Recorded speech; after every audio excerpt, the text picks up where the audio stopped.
If you could imagine patting yourself on the back and telling yourself how amazing you are for 15 hours a week, it was affirmations followed by actions. And being in a new environment where I didn't have to be the awkward person people expected me to be, I can be anyone I wanted. Within within a year of being in Florida, I became the number one heavyweight boxer in the entire country based off of my internal dialogue of telling myself I am truly amazing. Welcome to Engage Presents. I'm Engage co-founder and president Jake Olson. In this interview series, I ask Engage talent the most common questions we hear from event planners to help you get to know them and their stories in 15 minutes or less. Thanks for listening. Welcome to Engage Presents. I'm Engage President Jake Olson, alongside a very special guest today. His name, as we were talking about right before hopping on, explains it all. Cam Awesome is an awesome guy. He is a keynote speaker, a motivational speaker. He is a 12-time national champion in boxing, heavyweight, Olympian. Cam, you are awesome, my friend. Thank you so much for joining us today. Oh, thanks for having me, Jake. I did some time. I'm a Googler, so I did look you up, and you have such an inspiring story, man. I was watching that ESPN thing and like tearing up. Like it takes a lot to make me cry, like in my 20s, but now that since I've hit like 33, like during the pandemic, like yeah, a car commercial can make me cry. So like I definitely had a good tear up to your video, man. That's so cool what you were able to accomplish. Well, thank you, man. I appreciate it. I thought about becoming the first blind boxer, but I like my so I didn't. No. But okay, so Cam, yeah, we were talking about this. I said when you check in hotels, people just have to kind of be like, "All right, here's your room, Mr. Awesome." Like that's such a cool thing that people probably just are taken back on. Yeah, it is pretty cool, and I have so many positive interactions with people just based off my name. And sometimes people see it and they're turned off by it, and I love that because then I know I don't like you, and I don't have to waste much time to figure that out. I like that. So let's dive into just how you became who you are. You tried to play a lot of sports growing up, boxing, you landed on boxing. What kind of made you venture towards boxing? I don't, that's obviously something not every kid picks up soccer, not every kid picks up boxing. So what made you pick up boxing? I started with bullying in third grade. I had a bully in elementary school that lived down my block, and in third grade, he had slammed my head into a brick wall, and I was sent to the hospital with a concussion. Mm. And my school's solution, because he would beat me up every time he saw me, was to release me from school 10 minutes early so I Oh, could get home before he got to me. And like I would have to leave school early, and I knew like I was a coward or I was afraid or I didn't want to fight this kid. And I was always afraid a fight would happen, and that's when I could first remember being afraid all the time. yeah. And in middle school, I would volunteer in the nurse's office because I was afraid to be around so many people in the lunchroom. And and in high school, the fight I was always afraid was going to happen finally happened, and I lost the fight to a girl in ninth grade. Mm. And then I decided I needed to I wanted to join a gym to gain confidence and lose weight because I tried out for every sport. And the boxing worked out because it was the only free gym in the neighborhood, and it was right up my price alley. Uh, my plan when I went to the gym was to do the workout so I could look like a boxer, because I thought if I looked like a boxer, people would leave me alone. And I quickly realized and I thought the harder I worked out, the faster it would happen. And I was working off of pure fear.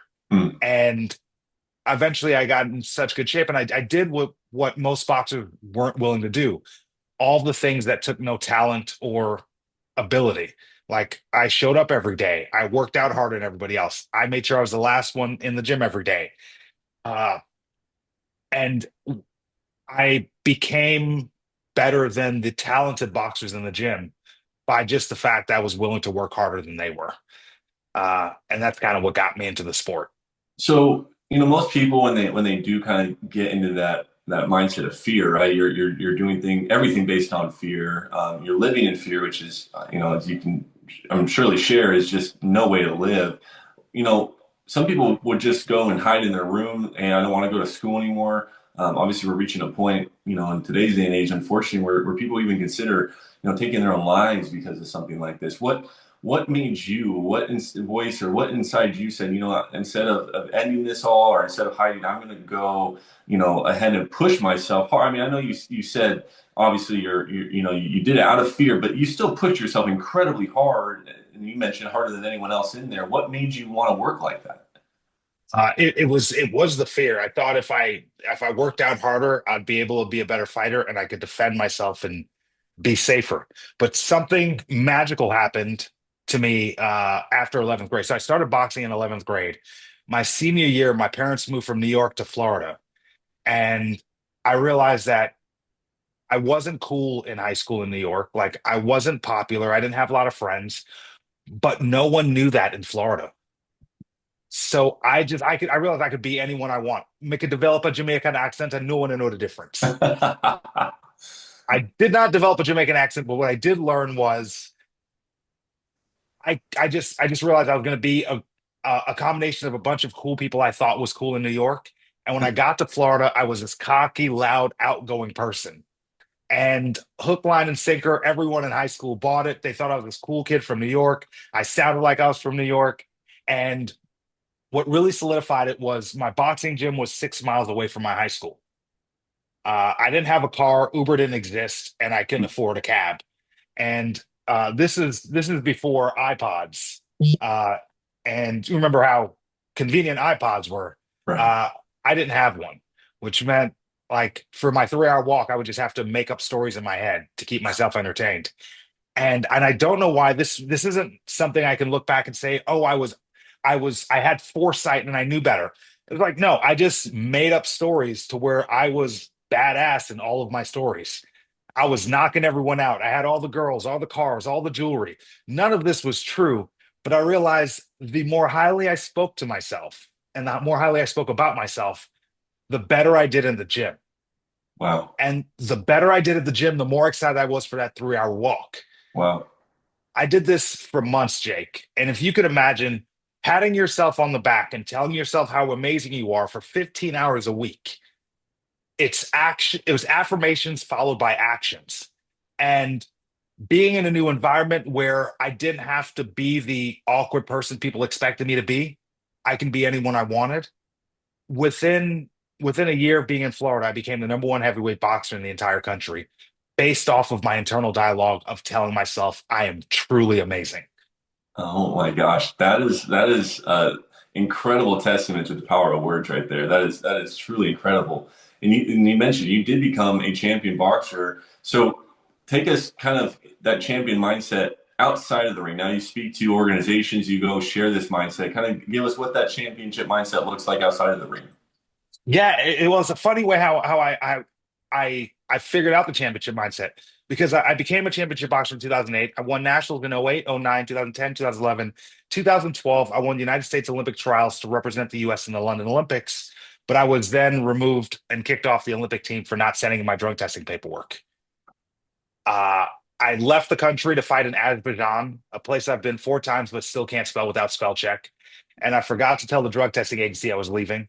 It wasn't even a real offense. It just happened to be after Lance Armstrong went on Oprah. The drug Oh man. testing agency decided to crack down on a bunch of athletes for cilia fractures, but my responsibility, and I lost everything. Uh, I didn't go to college. I have no skills, so I realized I have to continue to box. I'm 22 years old at this point, and I'm like, okay, I have to continue to box after my year suspension. But I couldn't get myself to get back in shape because I got depressed and I gained 60 pounds during my suspension and I couldn't Hmm. get myself back in. And I'd work out for a few days, Jake, and I'd fall off. And I'd work out for a few days and I'd fall off. And then one day I was beating myself up. I'm like, you fat loser, you POS. And at that moment, I realized there's a difference between me in 2012 and the me that was walking to the gym in high school. One of us liked me. Mm. And I realized to get back to that person who I used to be, I need to start speaking to myself highly again. Now, I used to be this really cocky boxer. I would flip in the ring, I would do dances. And in the comments, which you shouldn't read, but I do, in the comments, all of the comments were saying, I bet he's humble now. And it didn't sit right with me. And I looked up the definition of humility. And Jake, if you've never done it, it's having or showing a low or modest estimate of one's own importance. I And don't like it. I don't like that. the Latin root word is lowly. So I thought about it. It's like I can't reach for the ceilings while I remain lowly or grounded. Right. And I became the best version of myself when I spoke the best version of myself. So at that moment, I decided to throw away the concept of humility to truly believe in myself and speak awesomeness into me. And I went out and legally changed my last name to Awesome. And one of the first things I did when I returned to boxing, I reclaimed my spot as number one boxer in the country, captain of the USA national team, won nationals every year till 2016. But when I returned to boxing, one of the important things for me is to return to schools to talk about confidence, Mm. internal dialogue, and bullying. And that's where my message of resilience first started. And I kept being brought to speak at corporate events, and I've since transitioned into the corporate world. Uh, but I learned that I have an amazing story and I'm entertaining. But what I realized is I needed to work on my communication skills and I needed to work on my ability to be a dominant speaker. So I lived in my van for 3 years. Someone made a joke down by the river. It's a Chris Farley skit in Saturday Night Live where he's a motivational speaker who lives in a van down by the river and eats government cheese. So basically, I someone made that joke, and I that's where I learned people can live in vans, Jake. I I bought a van because I figured I can speak at schools who need me the most, these Title One schools, the inner city schools, and I don't have to pay for a rental car, hotel, or flight. Um, So I lived in my van for 3 years, travel around the country, sharing my message and trying to inspire people to be their authentic version of themselves. Like, don't like I find so many of us we pretend to be what we think successful looks like. yeah, We wear the blazer, we wear the outfit, we try to talk the way a successful person would talk, but how often is it our internal idea of what success is? right. And I not so much struggle in the corporate world, but my message, I don't inspire employees. I've never had a corporate job. I've never had a outside of Waffle House, not to flex, worked at Waffle House when I was 18. I've never worked. I inspire people. I don't inspire employees. And I believe if I can inspire a person to be their best version of themselves, by accident, they're just going to be the greatest employee they can. Yeah.